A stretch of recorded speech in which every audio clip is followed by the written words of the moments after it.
দেখো বন্ধুরা, বর্ষাকালের গ্রামের পরিবেশ কেমন লাগে বা কেমন টাইপের হয় সেটাই তোমাদের আজকে দেখাবো। আমি আছি এখন পুরো গ্রামেরই ভিতরে, এটা ঘুরতে এসেছিলাম, তখন বেরিয়েছিলাম একটু।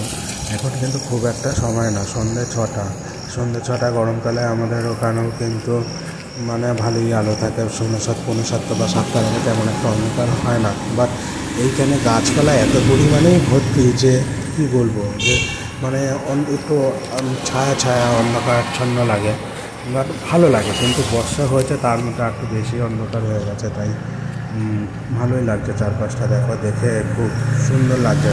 আর বর্ষাকালে সাথে সাথে রাস্তা হালকা ভেজা, ওয়েদারটা ভালো, ফুরফুরে হাওয়া, মানে ভালোই লাগে বেশ হাঁটতে। তাই বেরিয়ে পড়েছিলাম একটু হাঁটার জন্য।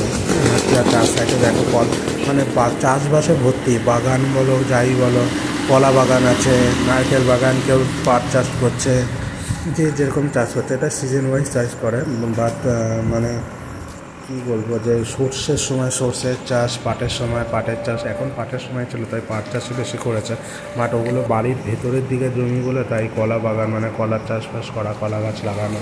আর ভেতরের ওই দিকটা পিছন দিকটাও মানে বিলকুল দেখালাম তোমাদেরকে, ওখানটাও ধান চাষ ছিল ভালো।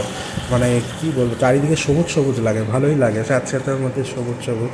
আর হ্যাঁ, যদি যারা যারা আমার ভিডিওটা দেখছো, যদি ভালো লাগে থাকে, এটা লাইক, কমেন্ট, শেয়ার আর সাবস্ক্রাইব করে দিও।